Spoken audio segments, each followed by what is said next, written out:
son nom sur sa boîte aux lettres, ce qui serait impossible à Marseille et à Monaco. Éric Dimeco vit donc ici à un quart d'heure du stade Louis II, entre les collines de l'arrière-pays et le chant des cigales. Le rocher monégasque a remplacé le volcan marseillais. Il y a les bons et les mauvais côtés de ce genre de situation.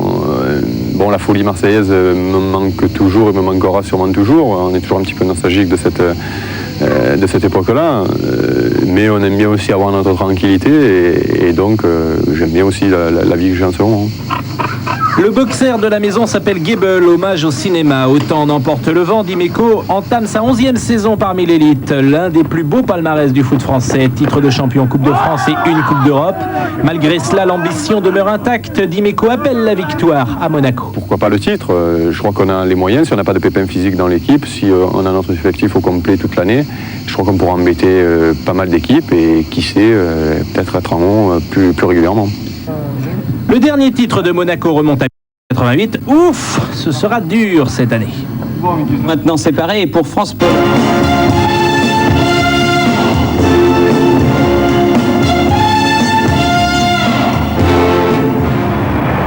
Auxerre est en bleu, Monaco est en blanc et rouge. Une image inhabituelle pour débuter. Le stade Louis II abondamment garni. Il y avait hier soir environ 10 000 personnes. Il faisait chaud, pas forcément très beau sur la Côte d'Azur. Et les premiers instants de cette partie avec les Auxerrois à l'attaque.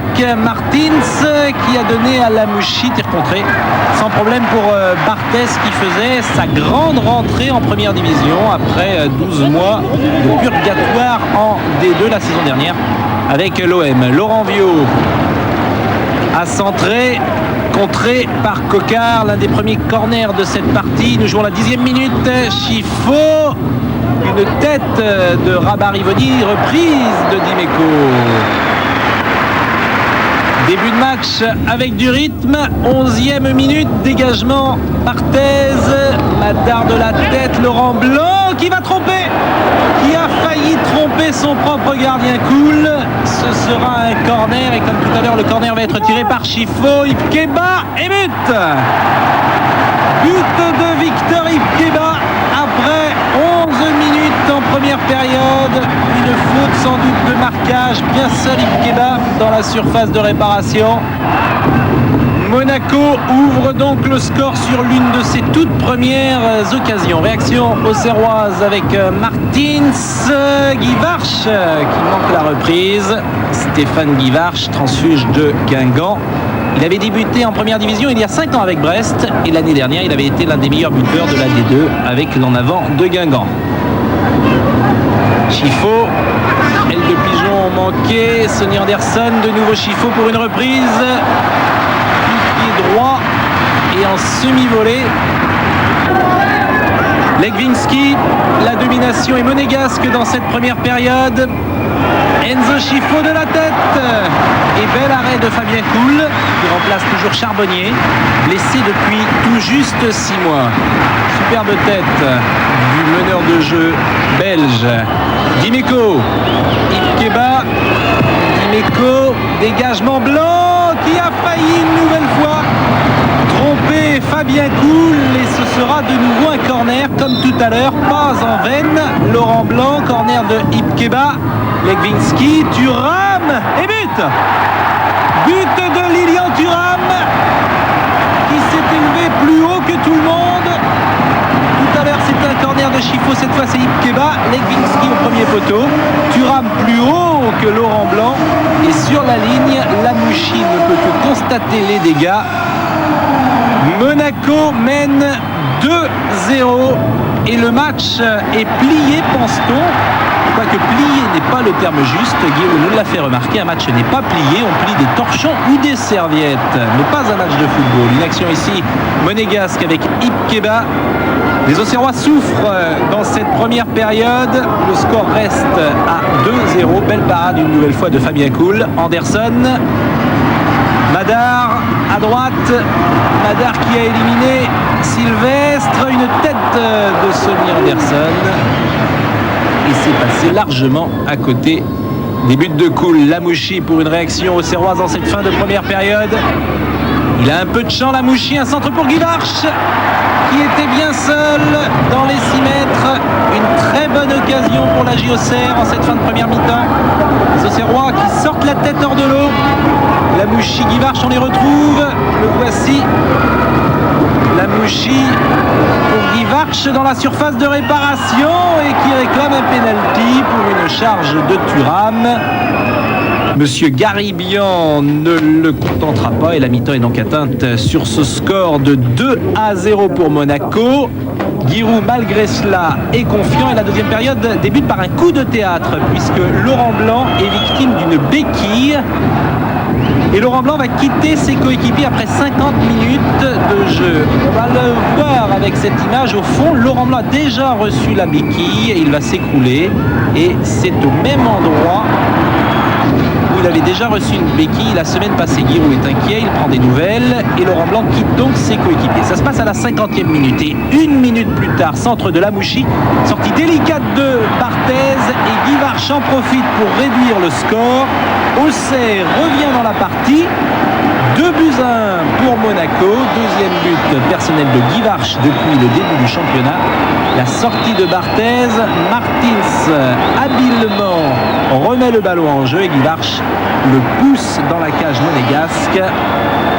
Auxerre avait souffert en première période, était revenu en fin de première mi-temps et là revient au score. Ipkeba. Laurent Viau à 20 mètres, tir de Viau, Koul, Madar a suivi et 2 arrêts décisifs de Fabien Koul.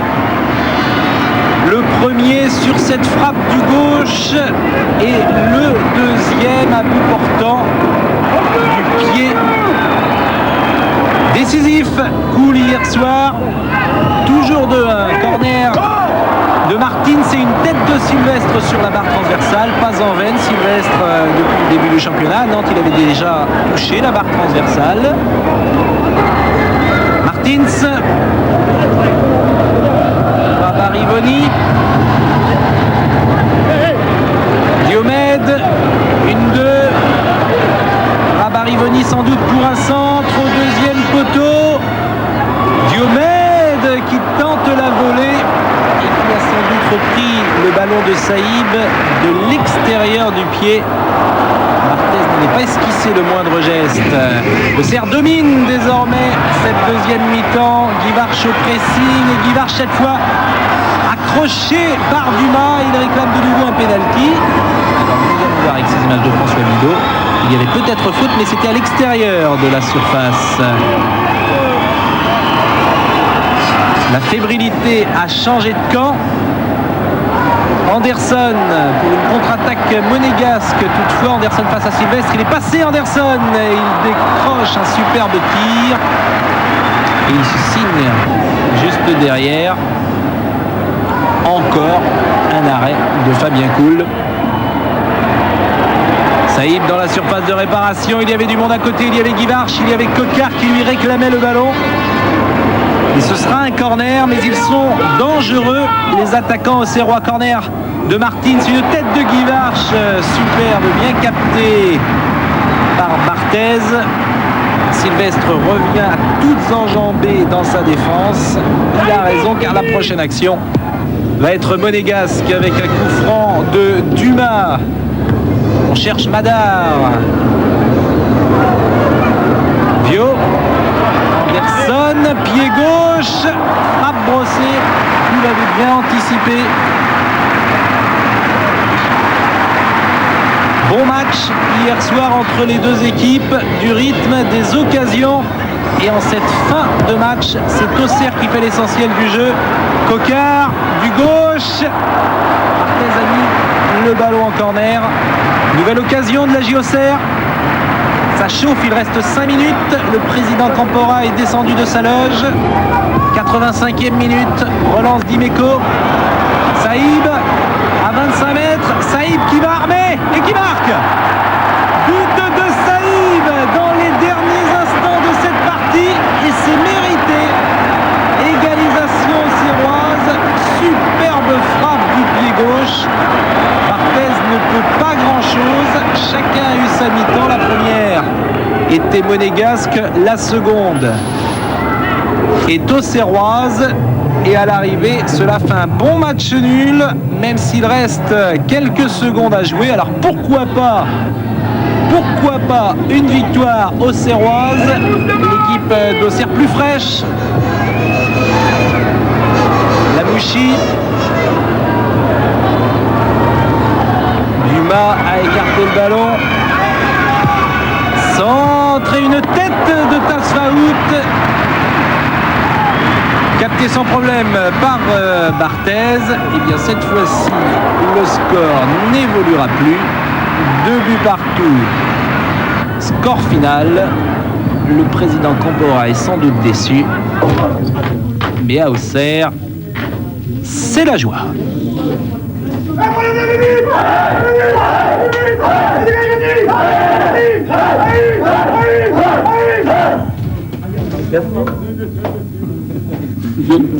Le bon moment, il me fait un appel de balle et donc je lui ai donné aussi vite et il change de direction. Donc bon, ça c'est des choses qui arrivent, mais il fait un appel, mais en fait il fait un contre-appel. Donc moi, dès qu'il me fait l'appel, je lui donne. Voilà, là, au moment là, et puis il s'en va de l'autre côté, mais la balle était partie. Donc si je l'avais compris davantage, j'aurais pu attendre encore un petit peu, lui donner de l'autre côté, mais bon, c'est une fraction de seconde et c'est vrai que si j'attends encore un petit peu, il y a un joueur qui anticipe, il pourrait être dans le vent, puisque je peux lui remettre de l'autre côté après, mais enfin c'est rapide. C'est moi qui décide, mais c'est lui qui me propose et quand je l'ai vu partir, évidemment, je me suis débarrassé aussi vite et bon, ça c'est... Bon, évidemment, si je l'avais compris dans ses idées, ça aurait été une balle de but, mais bon. Voilà, je lui dis ce que je viens de vous expliquer, qui me l'a demandé, puis il a changé de côté et lui me dit qu'il ne pouvait pas continuer sur sa lancée parce qu'il y en avait un qui avait anticipé, voilà. Et tout s'est arrangé comme ça. On a quand même certains automatismes, on s'apprécie et je pense qu'on a la même conception du football. Bon, c'est vrai qu'on attend beaucoup de nous, mais je pense que nous avons encore une grande marche. Le fait de jouer ensemble va nous donner beaucoup plus d'automatisme et la succession de matchs nous donnera de nombreuses satisfactions. Donc c'était une douleur assez vive et comme c'est souvent le cas, on reprend un coup sur le même endroit exactement, donc la douleur était trop vive, j'ai préféré renoncer. À regret, mais je crois que les coéquipiers ont très bien réagi, ont remonté de but, donc la soirée est positive. Raymond Domenech était hier soir à Monaco. Laurent Blanc s'interroge sur sa participation pour France-Pologne le 16 août. Je crois qu'il est trop tôt pour donner son avis. C'est vrai que si j'avais pas pris ce coup, on aurait pu dire que le coup était jouable à 100%, mais c'est vrai qu'avec le coup que j'ai repris ce soir, la cuisse a de nouveau enflé, très très enflé, donc à partir de là, on va se soigner énergiquement en espérant participer à ce match-là.